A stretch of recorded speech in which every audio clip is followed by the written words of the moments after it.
Next year I will become 65, yeah. That's the age usually people retire. How about you? No, I won't ever retire. No. I just have to stay home.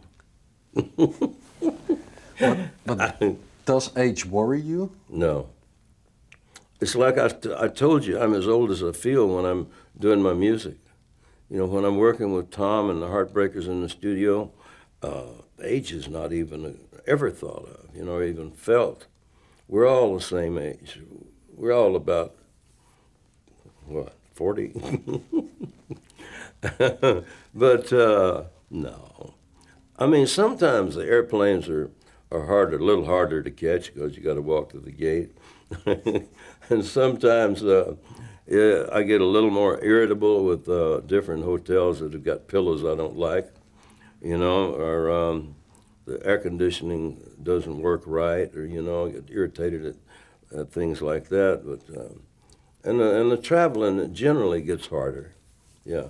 But so long as I can do it, I'm going. I'm going out there. Because you like playing so much. I love it. It's my life. It's what I do.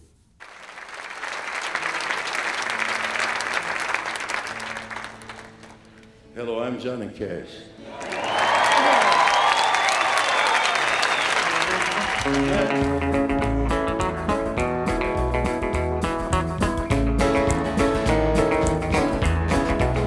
Country boy, ain't got no shoes. Country boy, ain't got no blues. Well, you work all day while you want to play in the sun and the sand with the faces tan. At the end of the day when your work is done, you ain't got nothing but fun. Country boy, ain't got no will. Country boy, don't owe no bill. You get a wiggly worm and then you watch him squirm while you put him on the hook. You drop him in a brook, and if everything's gonna turn out right, you're gonna fight fish tonight. Country boy, you're lucky free. Country boy, I wish I was you and you was me.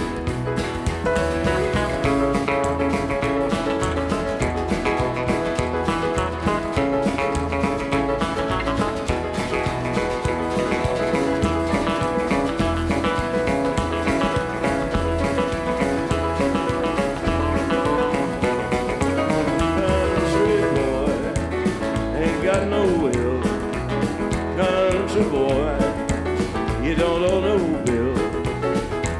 You get a wiggly worm and then you watch him squirm while you put him on the hook. You drop him in the brook, and if everything's gonna turn out right, you're gonna fight fish tonight. Country boy, dog got work to do. Country boy, in the morning dew.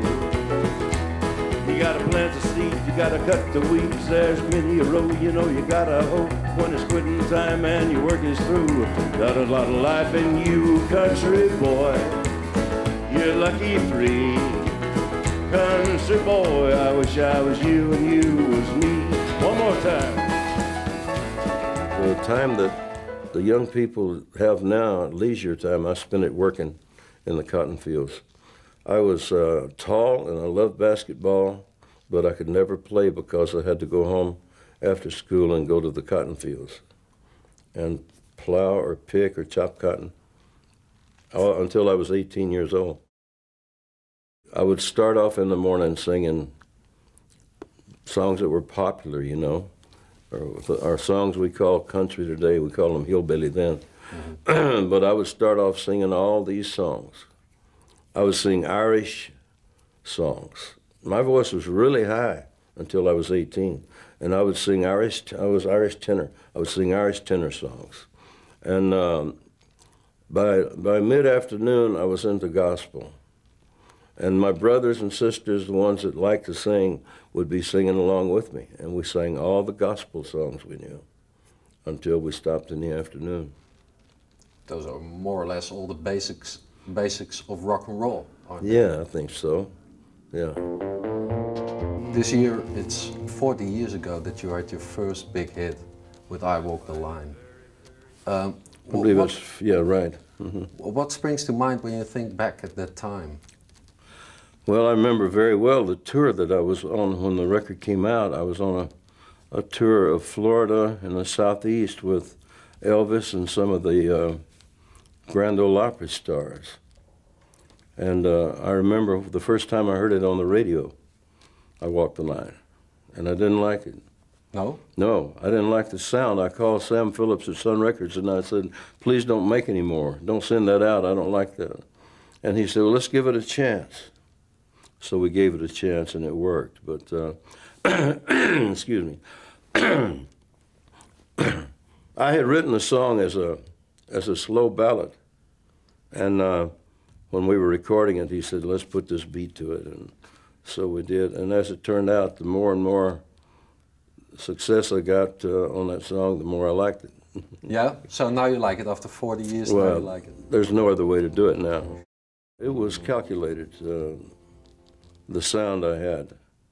I came in with 2 musicians knowing that I was not going to get a sound like they got in Nashville, you know, or anywhere else with all the studio musicians. And we knew it was going to be different, but I didn't know how different, and you know how if you know it might be some kind of foundation for other people.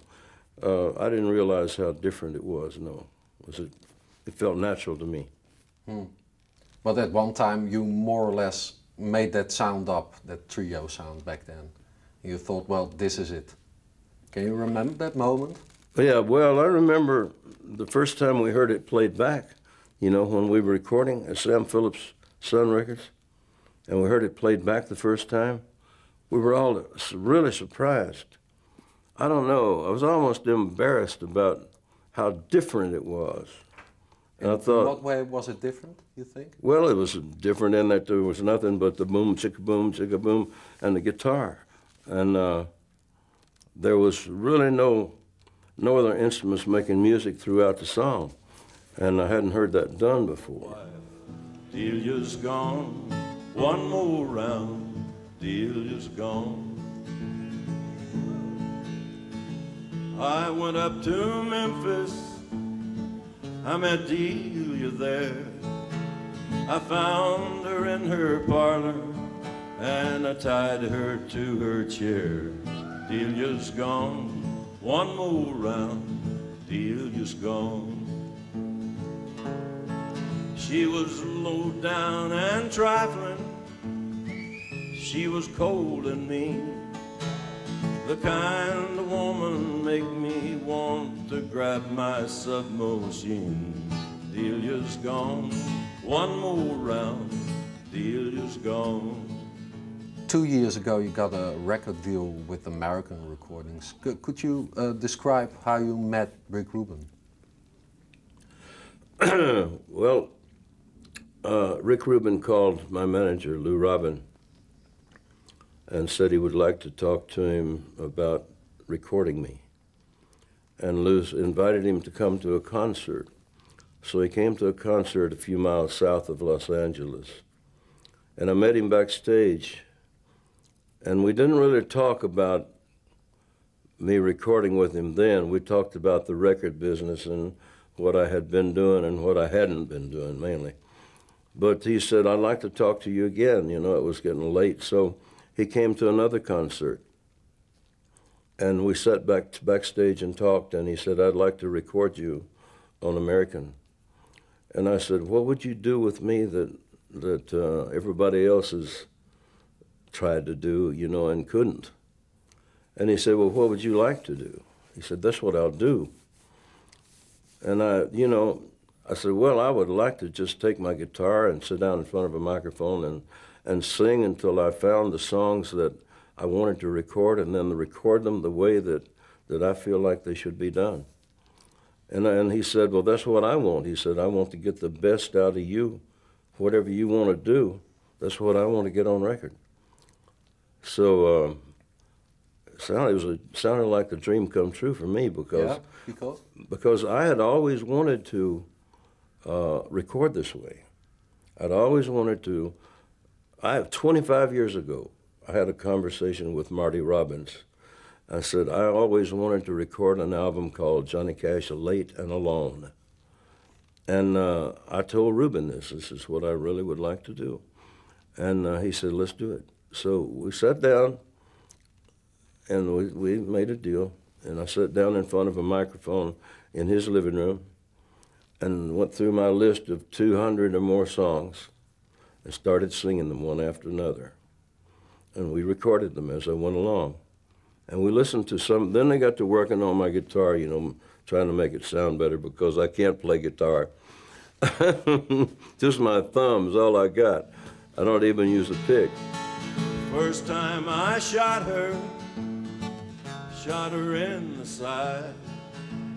Hard to watch her suffer, and with the second shot she died. Delia's gone, one more round, Delia's gone. But jailer, oh jailer, jailer, I can't sleep, 'cause all around the bedside I hear the patter of Delia's feet. Delia's gone, one more round, Delia's gone. So if your woman's devilish, you can let her run, or you can bring her down and do her like Delia got done. Delia's gone, one more round, Delia's gone. Delia's gone, one more round, Delia's gone. The Beast in Me was written for me, yeah. And it was kind of written as, started as a tongue-in-cheek thing, 1979. June and I were in London, staying with Nick Lowe and Carlene. You know, Carlene Carter was married to Nick Lowe. And Nick started this song while I was there, you know. And I said, you should finish that, that's good. And he said, no, it's a joke. But I started this album, the first album, and I kept thinking of that song. I've thought of it all these years, you know, that he should finish that song and I should record it. So we called Nick Lowe and asked him to finish that song, so he did. Everybody started writing articles about the second youth of Johnny Cash. How did you see that? How did you feel that? Well, the reaction was like the 50s all over again. It was like that kind of excitement, the 50s, you know, like I had freedom of choice in the studio. I did an album the way I wanted to, exactly the way I wanted to, the way it felt good to me, the way it felt good to my producer, and the reaction from the critics and the fans was beautiful. Oh, I am weak. Oh, I know I am vain. Take this weight from me. Let my spirit be unchained.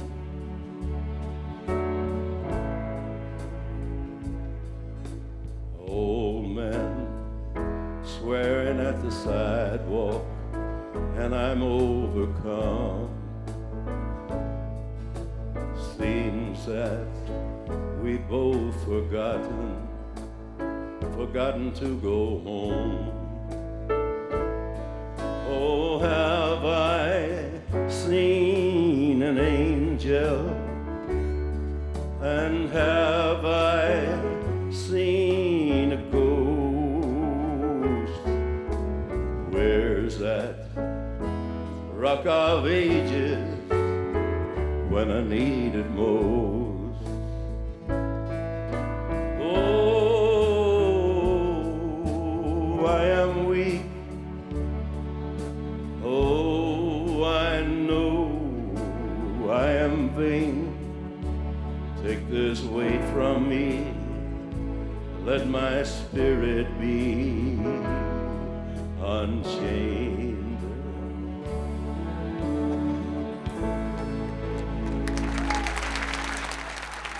Is this new album, Unchained, is that a country album?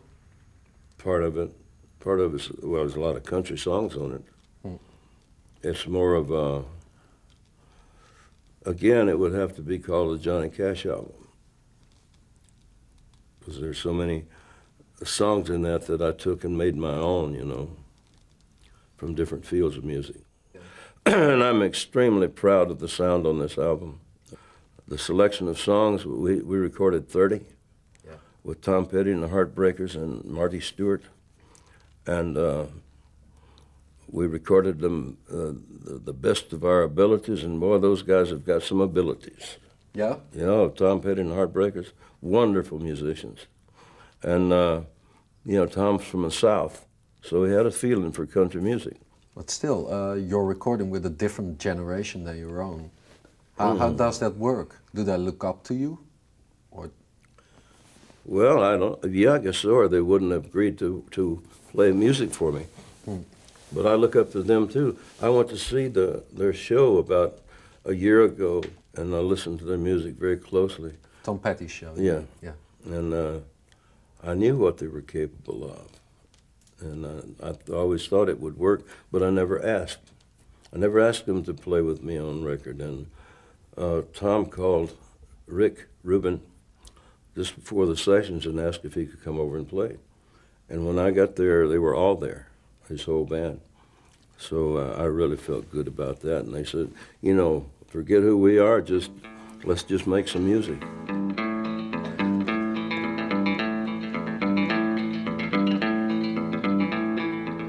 You wired me awake and hit me with a hand of broken nails. You cut my lead and pulled my chain to watch my blood begin to boil.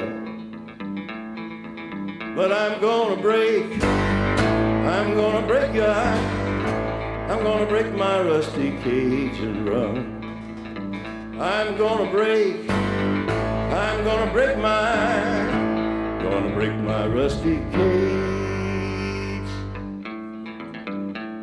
and run. I didn't have any plans to record that song, and Rick Rubin mentioned it, and I listened to it, and I said, "That's not my kind of song, you know, I can't record that." And he said, "Well, let's work up an arrangement that you like." And I said, "If that's possible, I'd like to." So, you know, I'm always open to suggestions about song. When somebody in the room, in the studio, says, "This would be a good song for you," I listen. Yeah. You know, because I've turned down some really good songs in my life. So I listened, and he came up with the arrangement with Tom and Mike Campbell and the guys for Rusty Cage that I really felt good about. And it may be my most favorite song that I'm performing now. Yeah. I love to perform that song. I'll take the river down to Clearwater and ride a pack of dogs. And I'm gonna break my rusty cage and run. I'm gonna break my rusty cage and run.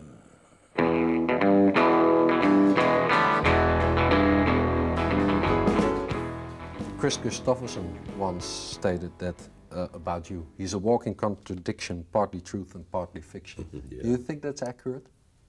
Yeah, I think so. Yeah? At least I know it was when he wrote the song. Yeah. What's partly fiction about Johnny Cash? Partly fiction. 'Cause I'm a spinner of tales, musically sometimes, and sometimes not musically. I love to tell stories. And I love for the stories to sound good, you know. If I'm telling you a story about something that happened to me, I wouldn't put in any lies, I don't think, but I might color it up a little bit. Like God's eyes in my headlights, and the hounds are looking for their bones, and it's raining ice picks on your steel shore. I'm gonna break my rusty cage and run. I'm gonna break my